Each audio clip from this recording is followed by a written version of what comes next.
شروع اللہ کا نام لے کر جو بڑا مہربان نہایت رحم والا ہے۔ سچ مچ ہونے والی، وہ سچ مچ ہونے والی کیا ہے؟ اور تم کو کیا معلوم ہے کہ وہ سچ مچ ہونے والی کیا ہے؟ وہی کھڑکھڑانے والی جس کو سمود اور عاد دونوں نے جھٹلایا۔ سو سمود تو زبردست زلزلے سے ہلاک کر دیے گئے، رہے عاد تو ان کو نہایت زوردار آندھی سے تباہ کر دیا گیا۔ اللہ نے اس کو 7 رات اور 8 دن ان پر چلائے رکھا، تو اے مخاطب تو ان لوگوں کو اس میں اس طرح گرے ہوئے دیکھتا جیسے کھجوروں کے کھوکھلے تنے، پھر کیا تو ان میں سے کسی کو بھی باقی دیکھتا ہے؟ اور فرعون اور جو لوگ اس سے پہلے تھے اور وہ جو الٹی ہوئی بستیوں والے تھے سب گناہ کے کام کرتے تھے، سو انہوں نے اپنے پروردگار کے پیغمبر کی نافرمانی کی تو اللہ نے بھی ان کو بڑا سخت پکڑا۔ جب پانی طغیانی پر آیا تو ہم نے تم لوگوں کو کشتی میں سوار کر لیا تاکہ اس کو تمہارے لیے یادگار بنائیں اور یاد رکھنے والے کان اسے یاد رکھیں۔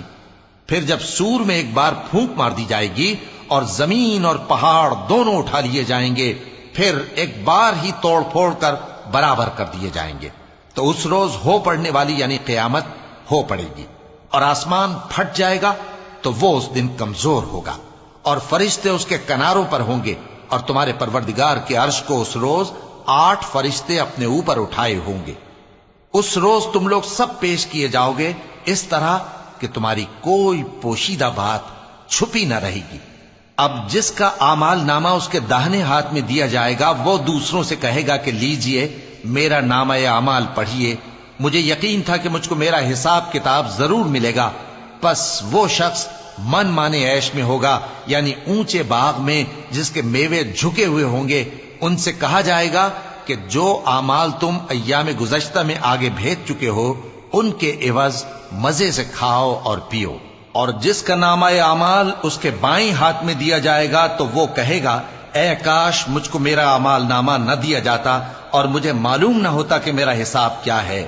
اے کاش موت میرا کام تمام کر چکی ہوتی، آج میرا مال میرے کچھ بھی کام نہ آیا، مجھ سے میرا اقتدار جاتا رہا۔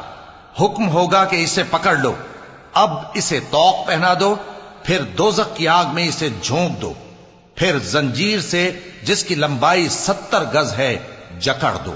یہ نہ تو اللہ عظمت والے پر ایمان لاتا تھا اور نہ فقیر کے کھانا کھلانے کی ترغیب دیتا تھا، سو آج اس کا بھی یہاں کوئی دوست نہیں اور نہ اس کے لیے کوئی کھانا ہے سوائے زخموں کے دھون کے، جس کو گناہگاروں کے سوا کوئی نہیں کھائے گا۔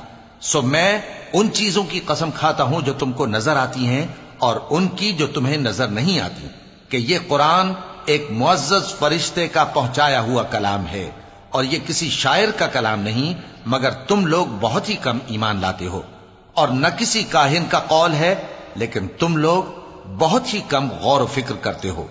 یہ رب العالمین کا اتارا ہوا ہے۔ اور اگر یہ پیغمبر ہماری نسبت کوئی بات جھوٹ بنا لاتے تو ہم ان کا داہنا ہاتھ پکڑ لیتے، پھر ان کی رگے گردن کاٹ ڈالتے، پھر تم میں سے کوئی ہمیں اس سے روکنے والا نہ ہوتا۔ اور یہ کتاب تو پرہیزگاروں کے لیے نصیحت ہے، اور ہم جانتے ہیں کہ تم میں سے بعض اس کو جھٹلانے والے ہیں۔ نیز یہ کافروں کے لیے موجب حسرت ہے، اور کچھ شک نہیں کہ یہ یقین کرنے کے لائق ہے۔ سو تم اپنے پروردگار عظیم کے نام کی تسبیح کرتے رہو۔